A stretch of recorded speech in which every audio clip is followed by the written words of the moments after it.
बिस्मिल्लाहिर्रहमानिर्रहीम। वफाकी बजट की आमद है। बजट 12 जून को पेश होगा और बजट के हवाले से खदशात जाहिर किए जा रहे हैं कि बड़े पैमाने पर नए टैक्सेस लगेंगे। बड़ा टैक्स का हदफ होगा 12,900 का हिस्सा अबूर करने का IMF ने हुक्म दिया है। हुक्म इसलिए दिया है कि जब वो आपको पैसे दे रहे हैं तो इसका हिसाब किताब भी रखेंगे। उम्मीद ये करते हैं, दुआ ये करते हैं कि ये IMF का आखिरी बजट हो, लेकिन उम्मीद और दुआ के साथ साथ देखते हैं कि हालात क्या हैं, किन सेक्टर्स के ऊपर नए टैक्सेस लगेंगे, किन सेक्टर्स के ऊपर टैक्स इस्तिस्ना टैक्स को लगाया जाएगा, टैक्स इस्तिस्ना को ख़त्म किया जाएगा। इसके साथ साथ शरह सूद में भी कमी का इम्कान है और इसाक डार साहब ये कहते हैं कि तकरीबन 84 इदारे ऐसे हैं कि जिनकी निजकारी मुतवक्का है, निजकारी के लिए तैयार हैं। क्या सूरत हाल है, क्या मामला हैं? अशफाक यूसुफ तोला साहब प्रोग्राम के पहले हिस्से में मेरे साथ मौजूद हैं। तोला साहब, बहुत शुक्रिया आपके वक्त का। नया बजट सुना बगैर किसी टैक्स इस्तिस्ना के आएगा, तो फिर वो सेक्टर्स जो चलते ही टैक्स इस्तिस्ना के ऊपर है या जिनकी डिमांड ये होती है कि हम टैक्स नहीं देंगे, नाम से टैक्स लिया जाए, ना सोचा जाए कि हम टैक्स देंगे कभी, उनका क्या होगा? सर, इसका मतलब तो ये है कि अब हर फर्द को, हर सेक्टर को टैक्स देना पड़ेगा। इससे क्या जो तगय्युर आएगा पूरे सिस्टम में? जी, बिस्मिल्लाहिर्रहमानिर्रहीम। फवाद, ये तो बहुत पहले हो जाना चाहिए था हमारे मुल्क में कि डायरेक्ट टैक्स जहाँ तक है उसको आपको किसी को इस्तिस्ना नहीं देनी चाहिए और आपको सबको बराबर के बुनियाद पे करना चाहिए था। मगर अभी भी कुछ सेक्टर ऐसे हैं जिनके बारे में IMF कोई बात नहीं कर रहा। जैसे मैं ज़राअत के सेक्टर की बात कर रहा हूँ कि वहाँ के बारे में अगर कोई बात करनी हो तो मेरा ख्याल है वो मुक़द्दस गाय के तौर पे माना जाता है। ना उनसे कोई किस्म का हम ज़रूरी टैक्स तो सूबों को लेना है, ना वो इन्फोर्स कर पाते हैं, ना हम किसी और तरीके से उनसे डायरेक्ट टैक्स वसूल कर पाते हैं। तो ये तो एक बहुत बड़ा अलमिया होगा हमारे लिए कि अगर हम टैक्स पे करते रहें और एक सेगमेंट जो कि 24% अब हमारी मईशत का हो गया है मार्केट वैल्यू के हिसाब से, तो वो अगर ना दे तो मेरा ख्याल है ये बहुत बड़ा तजाद होगा और टैक्सेशन की जो बुनियादें हैं जिसको हम कहते हैं इक्विटी, वो मेरा ख्याल है मरूज़ खातिर नहीं रखी जाएगी। देखिए, IMF का ये मुतालबा हो या ना हो, मेरा ख्याल है एक हर पाकिस्तानी का ये मुतालबा है कि अगर मैं टैक्स भरता हूँ तो मेरे हिस्से का टैक्स मैं भरूँ, फवाद के हिस्से का टैक्स फवाद भरे। ये नहीं होना चाहिए कि मेरे हिस्से का टैक्स भी आप भरो। और यही जो हमारी रिपोर्ट थी लास्ट ईयर फवाद, इसी बात पे मुनसर हमने की थी और 21 ऐसे मेजर्स आइडेंटिफाई कर दिए थे कि जिसमें उन्होंने कहा था कि जी हमने ये कहा था कि जी आप इक्विटी की बुनियाद पे टैक्सेशन करें, जिसमें रियल एस्टेट पे भी था, ज़राअत पे भी था और दुकानदारों पे भी था। दुकानदार मान गए थे, मगर एक फिर वो एक कोई केयर टेकर सेटअप ने उसको पूरा टॉपसी टर्वी करके एक नई चीज़ बना दी, ताजिर दोस्त स्कीम, पता नहीं क्या कौन कौन सी स्कीमें लेके आए। और अब देखिए, मैं आज पढ़ रहा था अखबार में, फिगर याद है जब उसकी डेडलाइन खत्म हुई तो कितने लोगों ने उसमें रजाकाराना रजिस्ट्रेशन करी? आपको कुछ याद है उसकी फिगर, वो ताजिर दोस्त की? जी, अभी भी 18,000 पे हैं। 40 लाख अगर ताजिर हैं और अगर 18,000 हुए तो 4% बनता है, जो कि मेरा ख्याल है ये पैथेटिक है। और हमने जिनसे बात की थी उन्होंने वो एग्री कर गए थे और 40 के 40 लाख आपके नेट में आने के लिए तैयार हो गए थे और टैक्स देने के लिए वॉलंटरली 250 अरब रुपए। मैं कोई छोटी अमाउंट नहीं बता रहा। अब मैंने सुना है कि FBR ने, अब अखबारों में मैं पढ़ रहा हूँ कि उस स्कीम की तरफ मेरा ख्याल है फिर माइल हो गई। इनको पता है कि ये जो टैक्स का निज़ाम है वो एक होता है टैक्स के टैक्स लगाना, एक होता है टैक्सेशन, वो एक पूरी फ़िलासफ़ी है। तो फ़िलासफ़ी काम मेरा ख्याल है टैक्समैन का होना चाहिए था। अनफॉर्चुनेटली हम उनको किसी और धंधे पे लगा देते हैं और वो सही मानों में जो अपने जो रोल होते हैं उससे गरादा हो जाते हैं। तो मेरे ख्याल से आपका मसला यही है कि आपको वो टैक्स रिफॉर्म्स की रिपोर्ट जो हमारी इंटरिम रिपोर्ट है उसको आप बिनोन अगर आप एक्सेप्ट कर लें तो आज IMF की आपको शायद ज़रूरत भी ना पड़े। लेकिन तोला साहब, जिस रिपोर्ट की आप बात कर रहे हैं वो तो पास्ट एंड क्लोज ट्रांजेक्शन नहीं हो गई? नहीं सर, वो लिखी हुई चीज़ है, कोई टाइम बाउंड थोड़ी थी कि पास्ट एंड क्लोज ट्रांजैक्शन हो गई है। ये टाइम बाउंड नहीं थी। देखिए, हमने एक मेन्यू कार्ड आपको दे दिया है, अब आप जो भी चाहे सेलेक्ट कर लें। जैसे अभी इन्होंने ये सेलेक्ट किया, मैंने ये पढ़ा है अखबार में कि जी अब उस स्कीम की तरफ आ रहे हैं और उन्होंने लिखा भी है राना शहबाज साहब ने कि ये तोला साहब लेड RRMC ने ये सजेस्ट किया था। तो ऐसी बहुत सारी चीज़ें हमने और भी सजेस्ट की हैं। अगर थोड़ा सा भी अगर इनको चाहिए कंट्री के हक़ के लिए और अगर ये बहुत ही मुखलिस हैं इस मुल्क के साथ, हमारी आवाम के साथ और निज़ाम के साथ, तो मैं समझता हूँ इनको वो रिपोर्ट मिनो वन मैं कहता हूँ आप अडॉप्ट कर लें आपके आधे से 70% मसाइल आपके ठीक हो सकते हैं। अच्छा तोला साहब, आप इस्तिस्ना अगर ख़त्म करने की बात करें तो जिन सेक्टर्स के ऊपर इस्तिस्ना ख़त्म होगा, ख़ास तौर पर ट्रैक्टर फलाना फलाना फलाना, तो उसका इम्पैक्ट क्या आना है पूरी इकोसिस्टम के ऊपर? देखिए, आप जहाँ तक ये आप अब आ गए इनडायरेक्ट टैक्सेस पे। इनडायरेक्ट टैक्सेस में दो तरीके हो सकते हैं, या गवर्नमेंट अपनी रेवेन्यू को कंप्रोमाइज करे। देखिए आपने आप अगर देखें जैसे मेडिसिन, हाँ यहाँ मैं सिर्फ एक इत्तेफाक करूंगा आपसे कि मेडिसिन पे ये जो कह रहे हैं ना, ये मैं तो कभी ना मानूं, चाहे कोई भी आ जाए मेरी तरफ मुझसे नेगोशिएशन करने के लिए। मेडिसिन एक लाइफ सेविंग ड्रग्स को, ये जो आप, मेरा ख्याल है उसको आप टैक्स नहीं कर सकते, और दुनिया में बहुत कम जगहों पे है। मैं ये समझता हूँ जहाँ परचेजिंग पावर है वहाँ हो सकता है, मगर हमारे मुल्क में शायद ये मेरा ख्याल है अवाम इसकी मुतामिल नहीं हो सकती। ट्रैक्टर वगैरह देखें, एग्रीकल्चर आप देखें, आज जीडीपी अगर बढ़ी है आपकी 6.5% से एग्रीकल्चर की जीडीपी बढ़ी है। और ट्रैक्टर एक मेरा ख्याल है एक साइजेबल किसान होता है, वो लेता है। अगर वो ज़्यादा टैक्स दे रहा है तो मेरा ख्याल है सेल्स टैक्स है, तो उसमें कोई इतना मेरा ख्याल इतना बड़ा कोई मुज़ायका नहीं है, लाख सवा लाख 2 लाख रुपए अगर वो ज़्यादा टैक्स दे देगा तो। मगर हैविंग सेड दिस, फिर आप इन पे कदगने ना लगाएं किसानों पे, आप को खुला छोड़ें, जैसे आपने कॉटन में छोड़ा है, मेज़ में छोड़ा है, राइस में छोड़ा है, ऐसे ही आप वीट को और शुगर केन को ना पॉलिटिकल इकोनॉमी से बाहर लेके आए। अच्छा तोला साहब, ये पता नहीं अब आपका मौजू है या नहीं है, लेकिन फूड सिक्योरिटी के मामलात नहीं हो जाएंगे अगर पाकिस्तान जो है वो वीट को और इसको बाहर कर देगा, गन्ने को? मेरा ख्याल है मैं आपसे इत्तेफाक नहीं करूंगा, क्योंकि पाकिस्तान में आज मेरा सब्जेक्ट नहीं होने के बावजूद भी है, क्योंकि हर पाकिस्तानी का सब्जेक्ट है खाना। मैंने इसीलिए शक का इजहार किया तोला साहब, यकीनी नहीं कहा कि आपका सब्जेक्ट है या नहीं है। जी जी जी जी जी देखें, इस वक्त पाकिस्तान में जो आपकी पैदावार हो रही है वो आपकी हो रही है 31.46 मिलियन मेट्रिक टन वीट की हुई है, ठीक है जी। और वही मिकदार आपकी रिक्वायरमेंट है आपके पास। आपको नागानी चीज़ों को देखते हुए 4 मिलियन मेट्रिक टन का रिजर्व चाहिए, और 4 मिलियन मेट्रिक टन हमारे जो पड़ोसी हैं अफगानिस्तान और ईरान ले जाते हैं, तो 40 मिलियन मेट्रिक टन का आपका हो जाता है। और अगर वर्ल्ड एवरेज के हिसाब से देखूं, और अगर मैं 2 मेट्रिक टन सरप्लस होगा जो मैं एक्सपोर्ट करके करंट अकाउंट डेफिसिट को ख़त्म कर सकता हूँ, तो ये आपकी सूरत हाल है। बट आपको फिर खुला छोड़ना पड़ेगा, और आपको आड़तियों के चुंगल से निजात दिलानी पड़ेगी अपने किसानों को। बैंकिंग इंक्लूजन लाना पड़ेगा, रेडिकल चेंजेज हैं जो कि मैं आपको यकीन के साथ कह सकता हूँ कोई भी पॉलिटिकल हुकूमत इस तरीके से नहीं कर सकती, और हमने देख लिया कि पीछे जो मुख्तदर हल्के थे वो भी नहीं करा सके। अच्छा तोला साहब, जब बजट में 2000 अरब के तकरीबन नए टैक्सेस लगेंगे, क्योंकि बहुत बड़ा हदफ IMF कहता है कि आपको रखना चाहिए 12,900 अरब का, तो ये कैसे मुकम्मल होगा तोला साहब? कितने बड़े टैक्सेस लगेंगे? क्या सैलरीड क्लास के ऊपर ही सारा टैक्स लगेगा जिस तरह से लगता रहा है? सारे से मेरी मुराद ये है कि एक हायर साइड पर होगा, क्या प्रिडिक्ट क्या कर रहे हैं? सैलरी पे मैक्सिमम आप 50 बिलियन डाल दोगे। मेन मसला आपका जो है, मैंने आपको कहा ना कि ड्रास्टिक रिफॉर्म्स चाहिए। एक टैक्स और टैक्सेशन में फ़र्क है। वो पॉलिसी मेजर जो है ना, वो मेरा ख्याल है BR इस वक्त निचोड़ नहीं सकता अब। तो वो रिपोर्ट हमारी थी ना, उन हलकों पे अब आपको लगाने पड़ेंगे जो इस वक्त मुकद्दस गाय बन के बैठे हुए। नहीं तो थोड़ा सा एक काम करें ना, थोड़ा सा इसको डिफाइन कर दें, क्या क्या हो सकता है? मतलब अब तो 3-4 दिन रह गए हैं, तो नाज़रीन मैं आपको बता देता हूँ। हाँ जी, मैं आपको बता देता हूँ, नाज़रीन को पता है, मैं 12 कह चुका हूँ ये बात। देखें, आप इस वक्त आपको दुकानदारों पे ये टैक्स जो हम लगाना चाह रहे थे 300 अरब तक आराम से आप ले सकते हैं, ठीक है जी।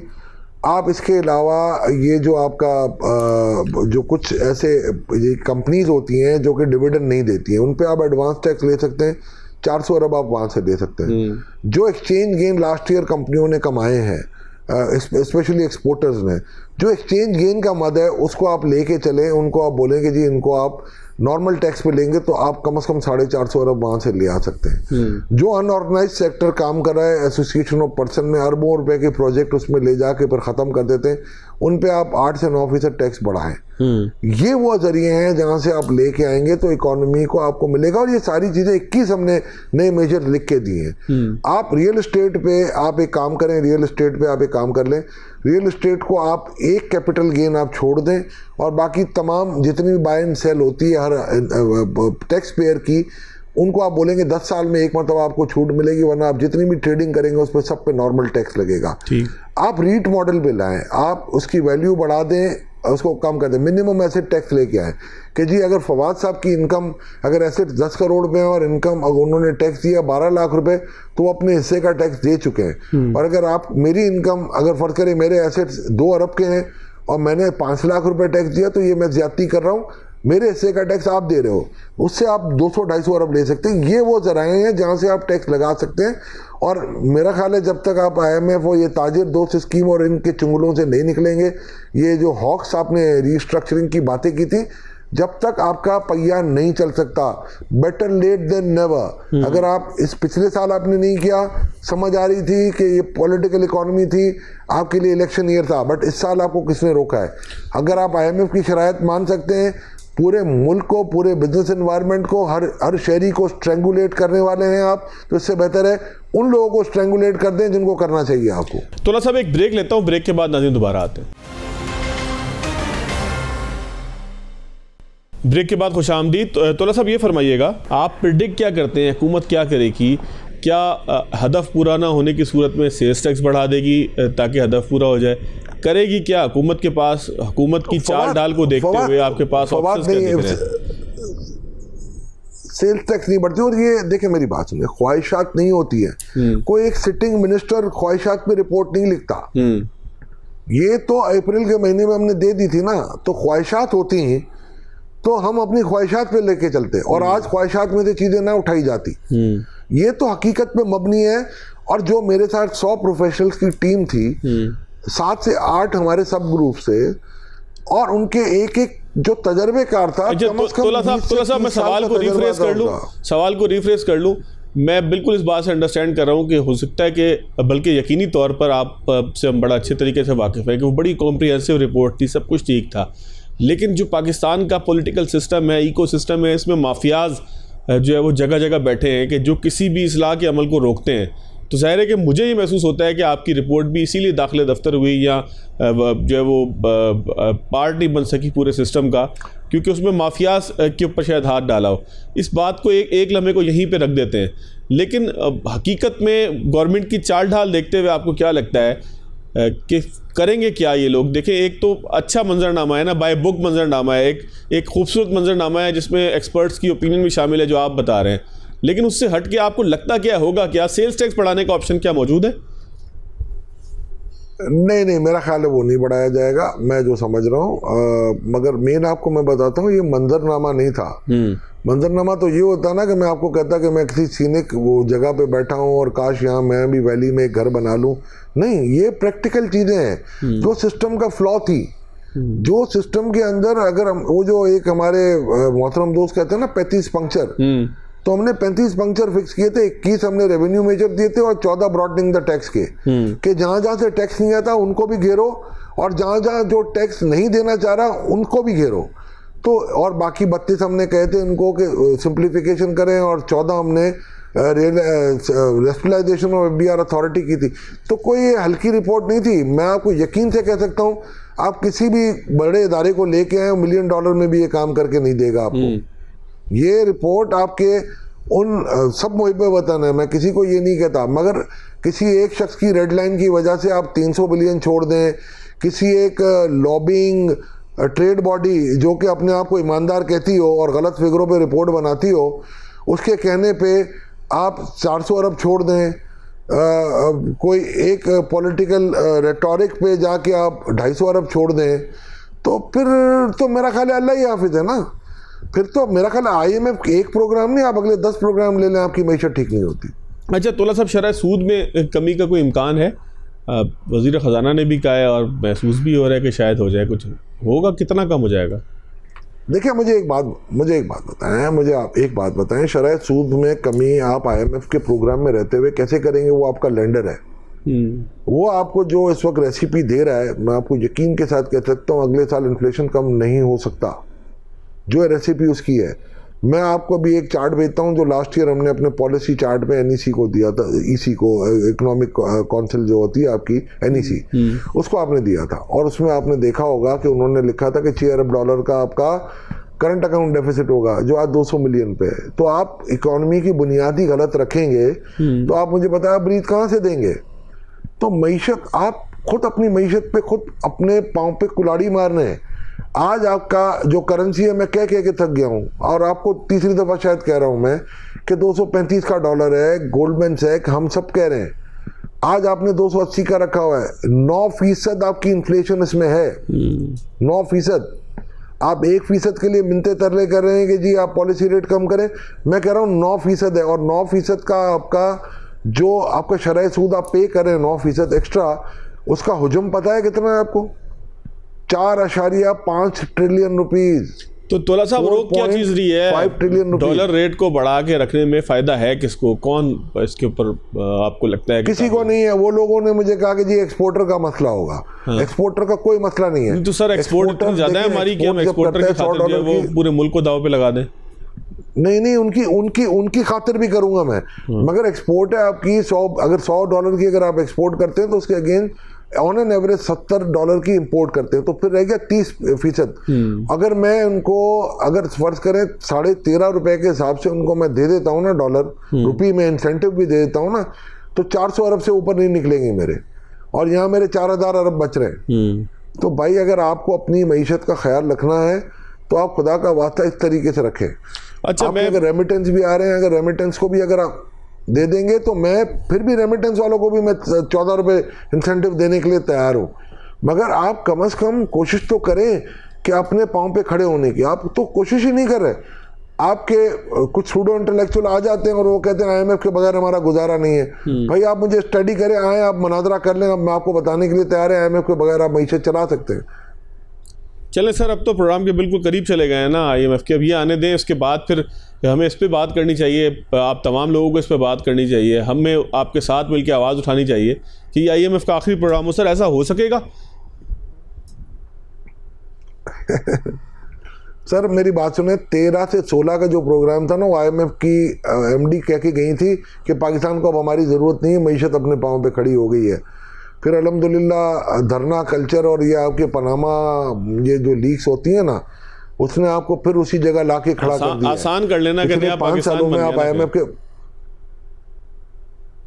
मैं उस तरफ नहीं जाता। नए पाकिस्तान के बाद पुराना पाकिस्तान भी आ गया था।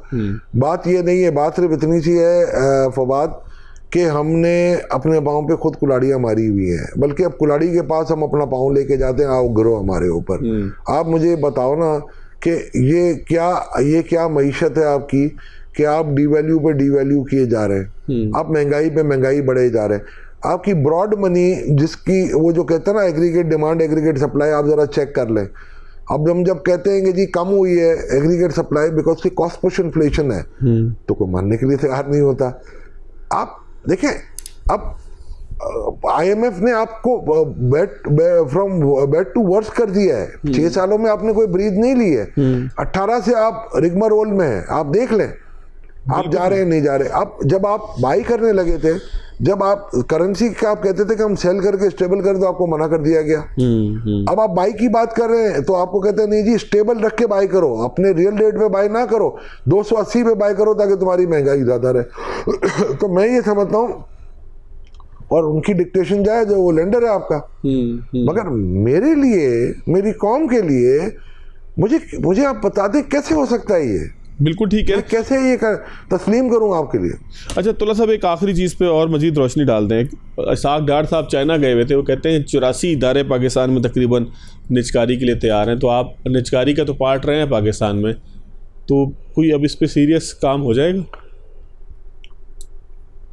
अल्लाह करे हो जाए। देखें होता क्या है, नॉर्मली क्या होता है दुनिया में कि अगर निजकारी करनी है ना, तो आप उस इदारे को साफ़ सुथरा करके निजकारी कमीशन को दिया जाता है कि वो सारे मसाइल हल हो चुके हैं, अब आप go ahead and do it. हमारे यहाँ उल्टा सीन हो जाता है, जो जिस इदारे में सबसे ज़्यादा मसले हैं वो निजकारी के लिए दे दिया जाता है। और फिर निचकारी कमीशन को कहा जाता है कि तुम सॉल्व करो, और फिर जो रेलिवेंट मिनिस्ट्री होती है ना वो उसको सॉल्व नहीं करने देती।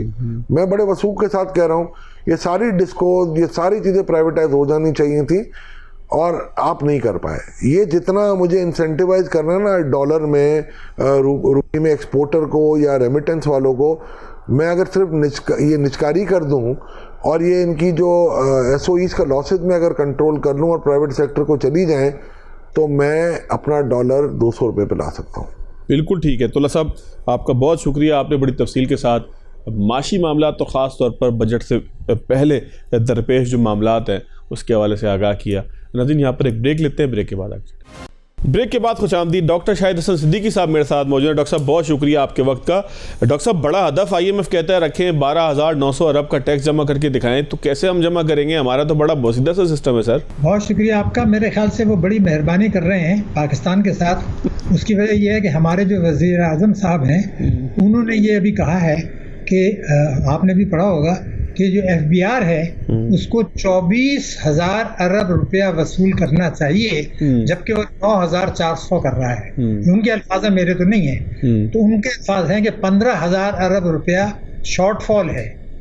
तो IMF तो आपसे ये नहीं कह रहा कि जी जो आप खुद कह रहे हैं शॉर्टफॉल है वो कर ले, तो इससे बड़ी मेहरबानी या पाकिस्तान की जड़ खोदने का और क्या तरीका हो सकता है। उनको ये कहना चाहिए था कि जब आप 24,000 पिछले साल कह रहे हैं कैपेसिटी, तो इस साल उसमें अफरात-ए-ज़र मिला के उतना वसूल कर लें, हम तो और मुतालबा नहीं करते। बल्कि मैं ये कहता हूँ कि वज़ीर आज़म साहब, जब आप ये कहते हैं कि 24,000 अरब रुपए FBR की कैपेसिटी है, और तो आप अगर ये वसूल कर लें तो ना आपको बिजली के नर्ख बढ़ाने पड़ेंगे, ना गैस के, ना पेट्रोल के, बल्कि आवाम को रिलीफ देना पड़ेगा, मिल जाएगा।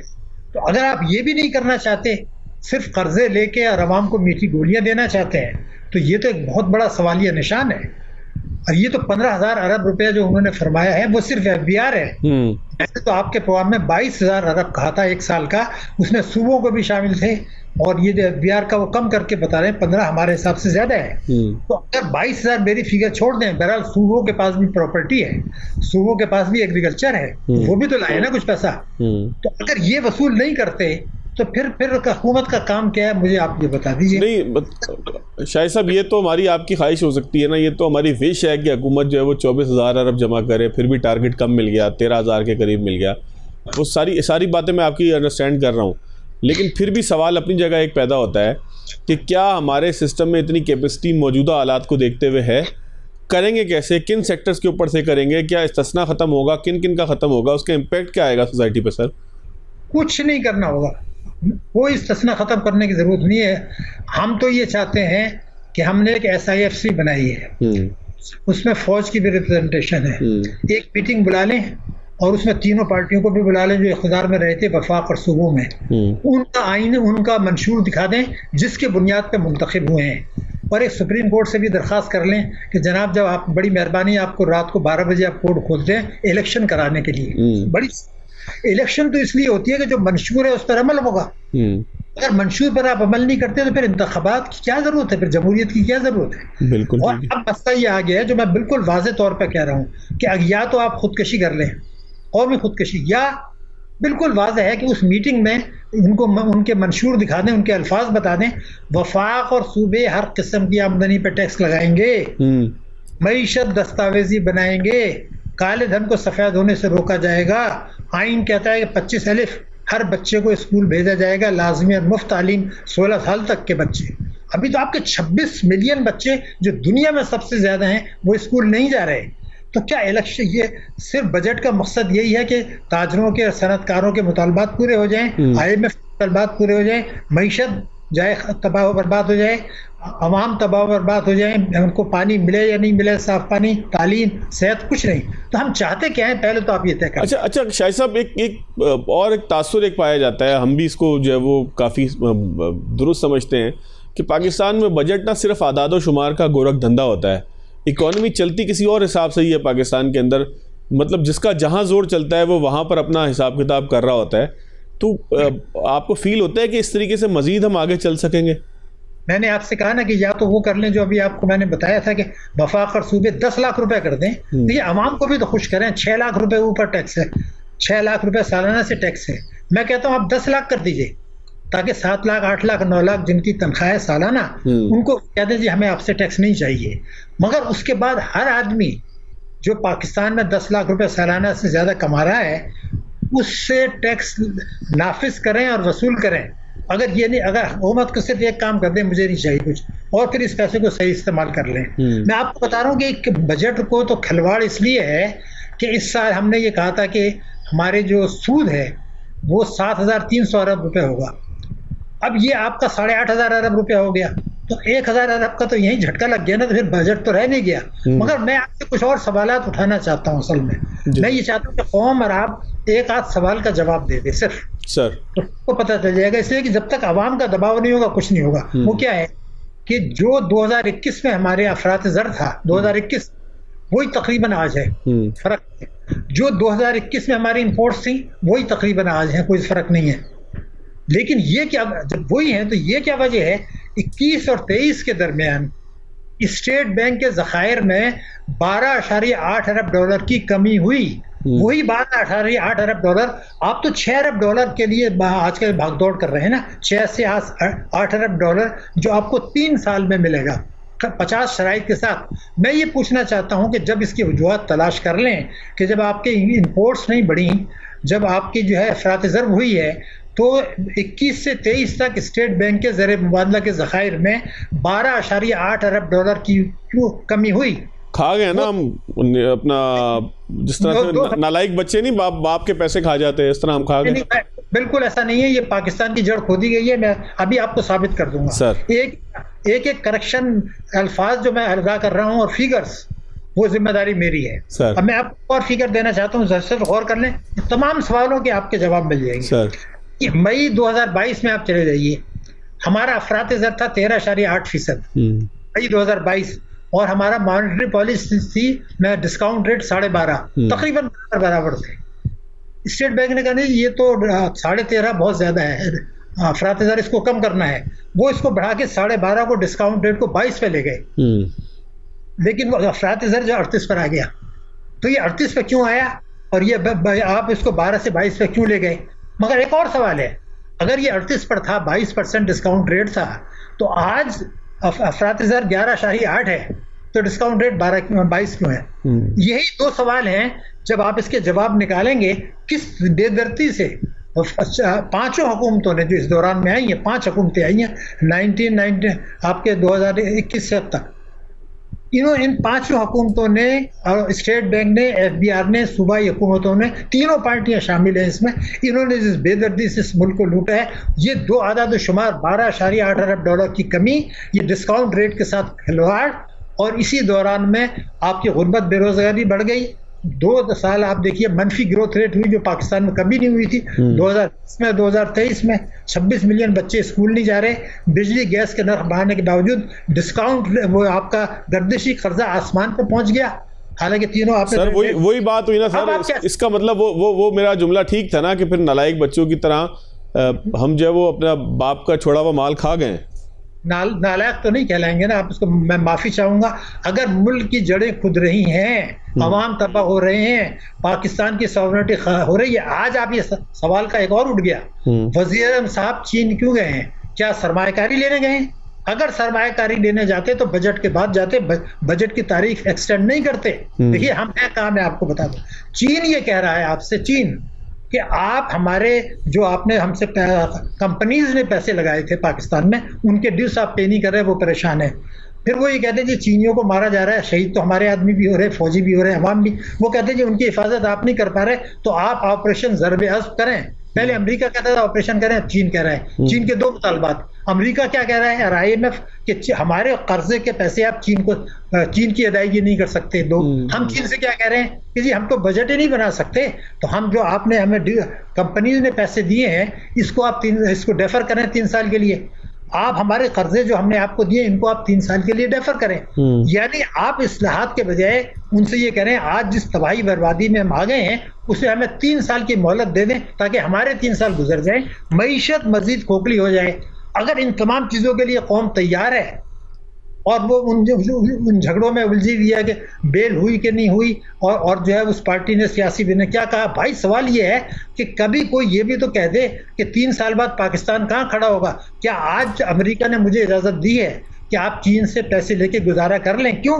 क्योंकि वो चाहते हैं कि हमारी मईशत खोखली हो जाए। जब 3 साल के बाद वो कहेंगे जी नो वे, आप चीन से ही नहीं कर सकते, वरना IMF से कर्जा नहीं मिलेगा आपको, वर्ल्ड बैंक से नहीं मिलेगा, रेमिटेंसेज जो अमेरिका, बरतानिया और सऊदी अरब UAE से आ रही है नहीं आएंगी, तो फिर आप चीन को छोड़ने पे मजबूर होंगे।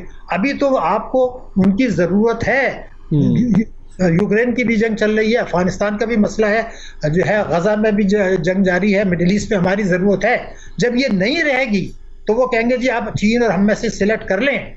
तो मैं ये चाह रहा हूँ ये खुदकशी की तरफ नहीं जा रहे। तो ये तमाम चीज़ों को छोड़कर जो मैंने 5 बातें आपको बताई हैं, हम इन सियासी झगड़ों में पूरी कौम लगी है, पूरा मीडिया लगा है कि जनाब उसने क्या कहा, उसने क्या कहा। सवाल ये कि इन सवालों का जवाब कौन देगा?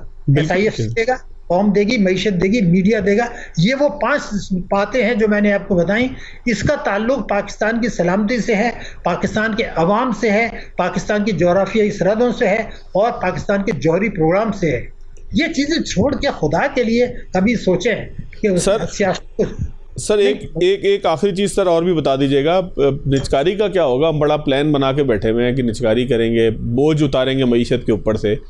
तो बजट के बाद आपको लगता है हुकूमत के पास कोई लाइन ऑफ एक्शन है कि बीमार इदारों को निचकारी कर दी जाए?